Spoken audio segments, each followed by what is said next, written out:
इस्राएलियों ने फिर से यहोवा की दृष्टि में बुरा किया और यहोवा ने उन्हें मिद्यानियों के वश में कर दिया। मिद्यानी उन पर इतना अत्याचार करते थे कि वे पहाड़ों के गहरे गड्ढों और गुफाओं में और किलों में रहने लगे।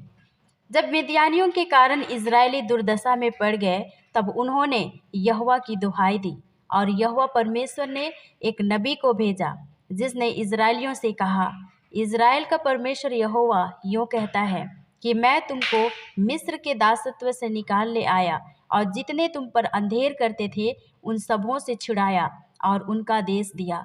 और मैंने तुमसे कहा कि मैं तुम्हारा परमेश्वर यहोवा हूँ। एमोरी लोग जिनके देश में तुम रहते हो, उनके देवताओं का भय ना मानना, परंतु तुमने मेरा कहना नहीं माना। इसके बाद परमेश्वर ने उन पर दया की। लिखा है कि यहोवा का दूत एक यात्री के रूप में आकर बांज वृक्ष के तले बैठ गया और गिदोन के साथ बातचीत में शामिल हो गया और कहा, फिर सुरमा, यहोवा तेरे संग है। तब गिदोन कहता है कि यदि यहोवा हमारे संग होता तो हम पर सब विपत्ति क्यों पड़ती। अब तो यहोवा ने हमें त्याग दिया है और मिद्यानों के हाथ कर दिया है। तब यहोवा ने कहा, अपनी इसी शक्ति पर जा और तू इस्राएलियों को मिद्यानियों के हाथ से छुड़ाएगा। गिदोन ने कहा कि मेरा कुल तो मनश्शे में सबसे कंगाल है और मैं अपने पिता के घराने में सबसे छोटा हूँ। लेकिन यहोवा ने उसे विश्वास दिलाया कि उसने गिदोन को चुना है। और जब गिदोन ने अपनी भेंट चट्टान पर रख दी, यहोवा के दूत ने अपने लाठी से इसे छुआ और चट्टान से आग निकली, जिससे मांस और रोटियां जो भेंट के रूप में दी गई थी भस्म हो गई और यहोवा का दूत उसकी दृष्टि से अंतर्ध्यान हो गया। इस प्रकार यहोवा ने साबित किया कि उसने गिदोन को इस्राएलियों को छुड़ाने के लिए चुना है। और उसी रात यहोवा ने गिदोन को दर्शन दिया और कहा कि वो बाल की वेदी गिरा दे और अशेरा को नष्ट कर दे, और उसने बिल्कुल ऐसा ही किया। इसके बाद जब मिद्यानी, अमालेकी और पूर्वी इकट्ठे हुए और पार आकर यिज्रेल की तराई में डेरे डाले, तब यहोवा का आत्मा गिदोन में समाया और उसने नरसिंगा फूंका और मनश्शे, आसेर, जबूलून और नप्ताली सभी इकट्ठे हो गए। और युद्ध से पहले गिदोन ने परमेश्वर से कहा कि यदि तू इस्राएल को मेरे हाथों छुड़ाएगा तो सुन, मैं एक भेड़ी की ऊन खलिहान में रखूंगा, और यदि ओस केवल उस ऊन पर पड़े और सारी भूमि सूखी रह जाए तो मैं जान लूँगा कि तू इस्राएल को मेरे द्वारा छुड़ाएगा। और बिल्कुल ऐसा ही हुआ। इसके बाद गिदोन अपनी आत्मविश्वास को और भी ज़्यादा मजबूत करने के लिए फिर एक बार परमेश्वर से कहता है कि अगर परमेश्वर गिदोन के द्वारा इस्राएल को छुड़ाएगा तो इस बार केवल ऊन ही सूखी रहे और सारी भूमि पर ओस पड़े। और उस रात को परमेश्वर ने ऐसा ही किया।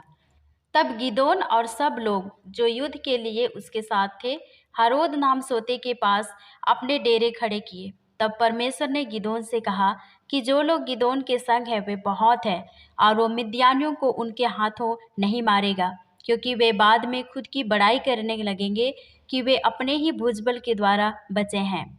तब परमेश्वर ने गिदोन से कहलाया कि जो लोग डरे हुए हैं वे लौट जाएं। तब 22,000 लोग लौट गए और केवल 10,000 रह गए। फिर परमेश्वर ने कहा कि ये भी अधिक हैं, उन्हें सोते के पास ले जाओ। और जिन पुरुषों ने मुंह में हाथ लगाकर पानी पिया, उन्हें गिदोन के साथ शामिल कर लिया गया, और उनकी संख्या मात्र 300 थी। और उसी रात यहोवा परमेश्वर के कहे अनुसार गिदोन अपने एक सेवक को लेकर उनके उस छावनी के पास गया जहाँ मिद्यानी, अमालेकी और पूर्वी थे। जब गिदोन वहां आया तब एक जन अपने संगी से अपना स्वप्न कह रहा था कि जौ की एक रोटी लुढ़कते लुढ़कते मिद्यान की छावनी में आई और डेरे को ऐसा टक्कर मारा कि वह गिर गया, और उसको ऐसा उलट दिया कि डेरा गिरा पड़ा रहा। और उसके संगी ने उत्तर दिया कि योआस का पुत्र गिदोन नाम एक इज़राइली पुरुष की तलवार को छोड़ कुछ नहीं है, उसी के हाथ में मिद्यान को सारी छावनी समेत कर दिया है। यह सुनकर गिदोन परमेश्वर का दंडवत किया और अपनी छावनी में लौटकर कहा, उठो, यहोवा मिद्यानी सेना को तुम्हारे वश में कर दिया है। और इस्राएलियों ने मिद्यानी सेना को ऐसा खदेड़ा कि वे उनका सामना करने के बजाय भागने लगे और गिदोन ने मिद्यान के दोनों राजाओं अर्थात जेबा और सल्मुन्ना को पकड़ लिया और उनका घात किया। इस प्रकार मिद्यान इजरायलियों से दबा रहा, फिर सिर ना उठाया और गिदोन के जीवन भर अर्थात 40 वर्ष तक देश चैन से रहा। गिदोन की कहानी हमें याद दिलाती है कि हम भी उन इजरायलियों के तरह ही हैं।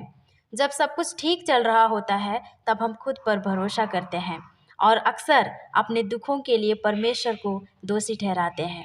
हम अक्सर अपनी क्षमता या योग्यता को महसूस करने में असफल हो जाते हैं और जिस प्रकार गिदोन, जो कि एक सफल और परमेश्वर से डरने वाला व्यक्ति था, लेकिन फिर भी आखिरी में सब गड़बड़ कर दिया।